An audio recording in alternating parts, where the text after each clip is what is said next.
Hello. So we are continuing on with um, our study of number theory, right? Which of course is the study of the integers.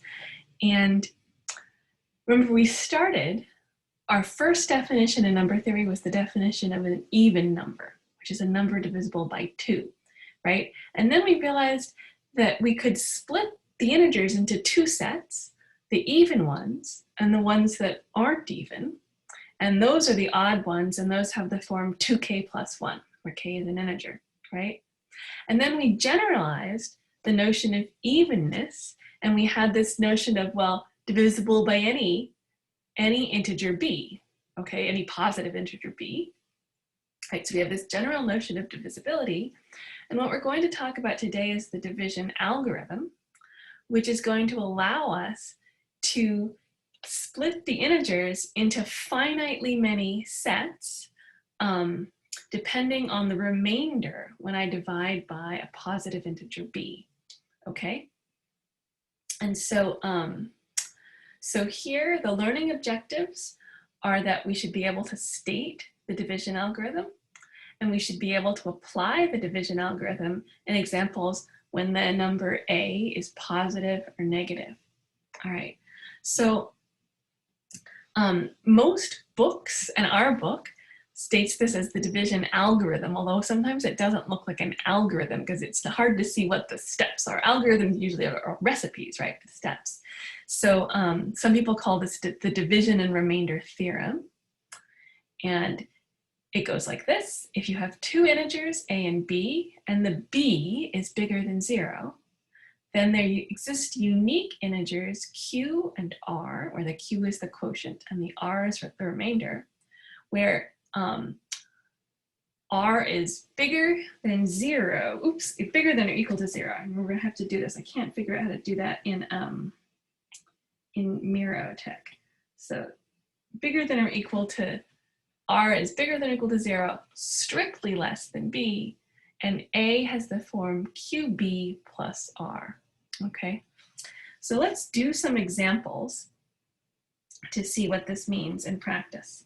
So in our first example, let's pick for the b, let's pick b equals 3. Oops, I don't know why that happened. So if b, strange. If, oh, you know what, I think I turned my smart drawing on. I want to take that off.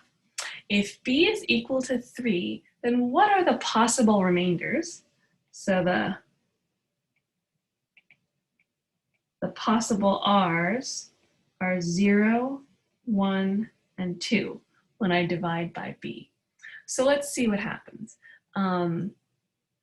Let's pick a number like 7, okay?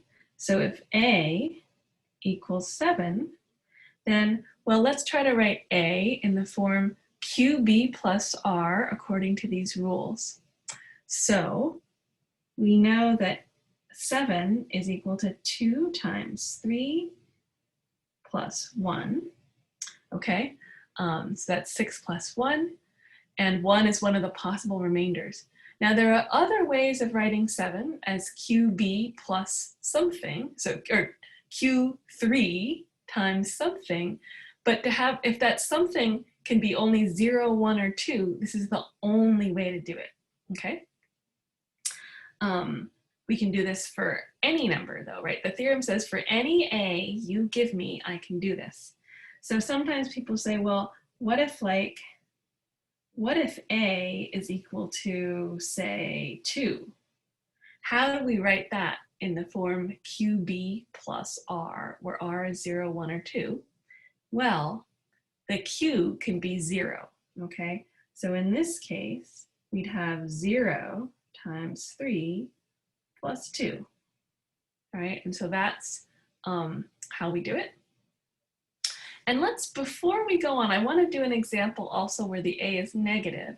But before we do that, I know these are very, very simple examples. These are the example we've done so far. The numbers are small, but they don't have to be big for us to think about the logic.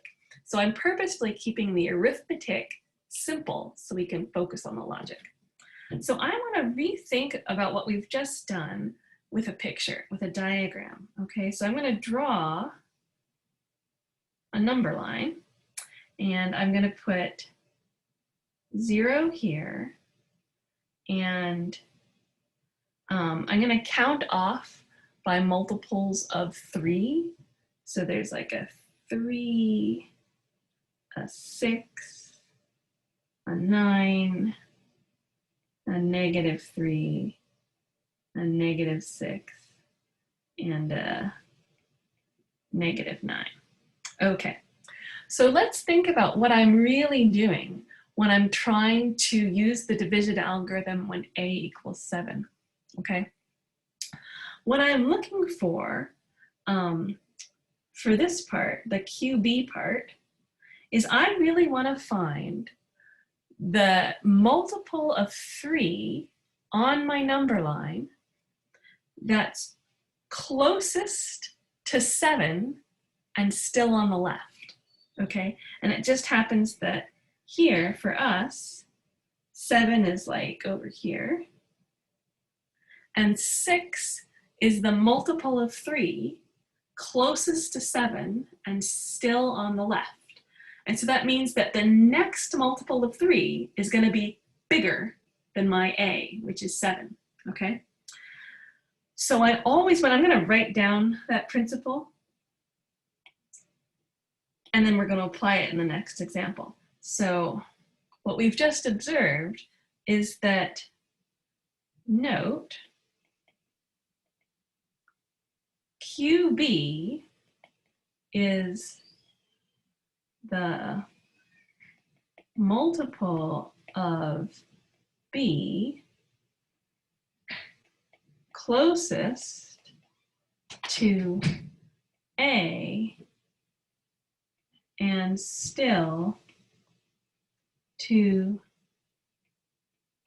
the left of A. It must be, and we're going to see that when we prove, I'm setting you up for the proof of this theorem in the next video. When we prove this, we're going to see it must be then that when I look at Q plus 1, B, the next largest multiple of B lies to the right of the number A, okay? And where's R in this picture? R is the difference where I take my A and I subtract off QB, okay? So, all right, that seems all well and good when the numbers are small and positive. Now, what happens if we have a negative number? Okay, so let's say, for example, that A is equal to -7.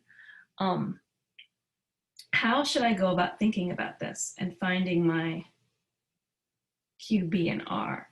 So let's put the 0 here. And again, I'm going to break off my number line in multiples of 3. So here's -3, -6, -9, etc. Okay, so what I want to do, let's think, where's 7? -7 is someplace right over here.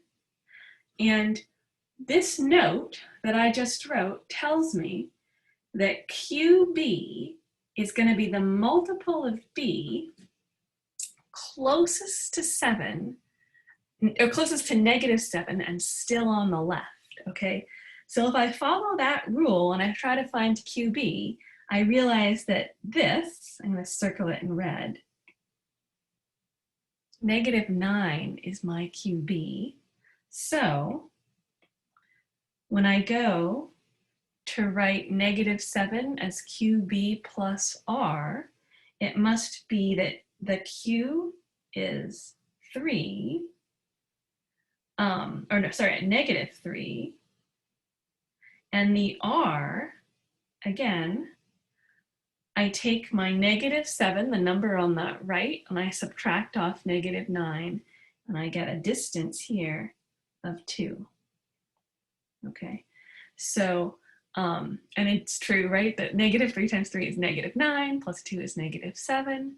So this is the thing, and it's always a little bit tricky when you do the division algorithm and the a is negative, but you have to remember, you want to go to the left, left of the a, as close as you can, okay? So that is the division algorithm, and you'll have lots of exercises to practice with.